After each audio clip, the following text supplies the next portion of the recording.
আজকের সর্বশেষ সংবাদে আপনাদের সবাইকে স্বাগতম। শুরুতেই সংবাদ শিরোনাম। মির্জা ফখরুলের সঙ্গে অস্ট্রিয়ার রাষ্ট্রদূতের সাক্ষাৎ। আমাদের 12 মাসই হোক জুলাই, বললেন ফারুকী। ভবিষ্যতে কেউ টাকা পাচার করলে কী হবে জানালেন অর্থ উপদেষ্টা। এবার বিস্তারিত। মির্জা ফখরুলের সঙ্গে অস্ট্রিয়ার রাষ্ট্রদূতের সাক্ষাৎ। বিএনপি মহাসচিব মির্জা ফখরুল ইসলাম আলমগীরের সঙ্গে সাক্ষাৎ করেছেন বাংলাদেশে নিযুক্ত অস্ট্রিয়ার রাষ্ট্রদূত ডক্টর ক্যাথেরিনা উইজার। শনিবার দুপুর 12টা 30 মিনিটে গুলশানে বিএনপির চেয়ারপারসনের কার্যালয়ে এই সাক্ষাৎ অনুষ্ঠিত হয়। এ সময় উপস্থিত ছিলেন বাংলাদেশ অস্ট্রিয়ার কনসুলার ও বিএনপি চেয়ারপারসনের ফরেন উপদেষ্টা কমিটির সদস্য তাজভিরুল ইসলাম।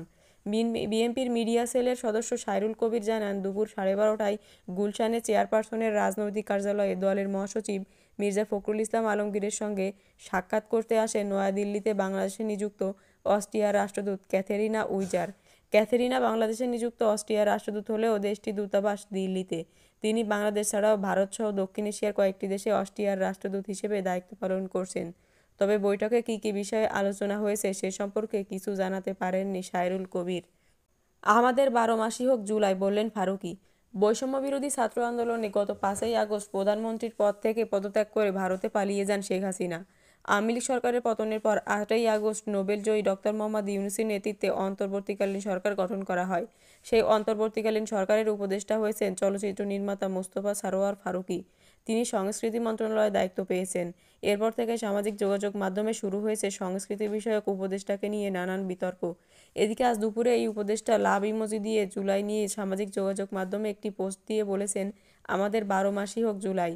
সামাজিক যোগাযোগ মাধ্যমে ফেসবুকে দেওয়া তার স্ট্যাটাস হুবহু তুলে ধরা হলো। এই নির্মাতা লিখেছেন, জুলাইয়ে নানা গল্প ফরম্যাটে নানাভাবে আমাদের বলে যেতেই হবে কেন জুলাই ঘটা অবশ্যম্ভাবী হয়ে উঠল। এর আগে 15 বছর কী হয়েছিল সেই গল্পগুলোও বলে যেতে হবে। তিনি আরও লিখেছেন, আজ বিকেল 4টায় লাল মজলুম নামে একটা দারুণ ইনোভেটিভ থিয়েটার উঠে যাচ্ছে ঢাকা বিশ্ববিদ্যালয়।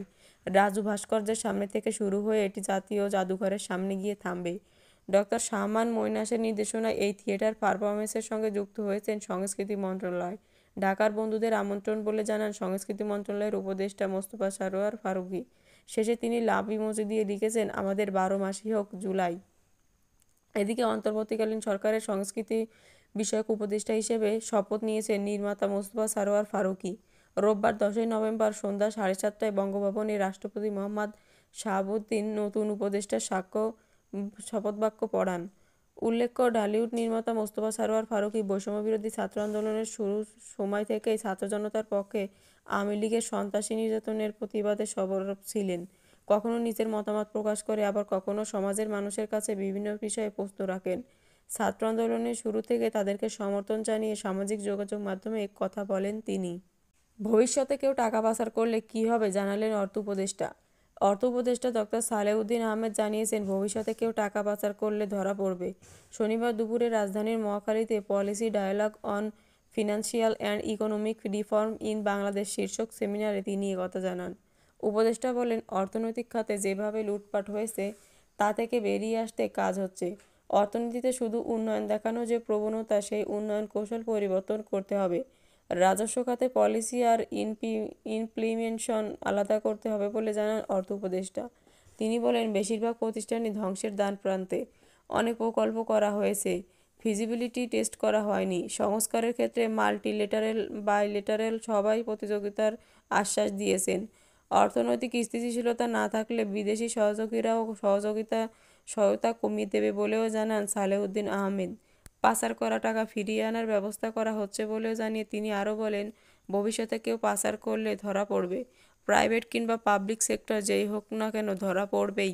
আপনি কোন জেলা থেকে আমাদের ব্রেকিং নিউজ দেখছেন কমেন্টে জানাবেন, এবং সবার আগে সর্বশেষ সংবাদ পেতে আমাদের চ্যানেলটি সাবস্ক্রাইব করে আমাদের সাথেই থাকুন। পরবর্তী সংবাদের জন্য আমন্ত্রণ রইল। ধন্যবাদ।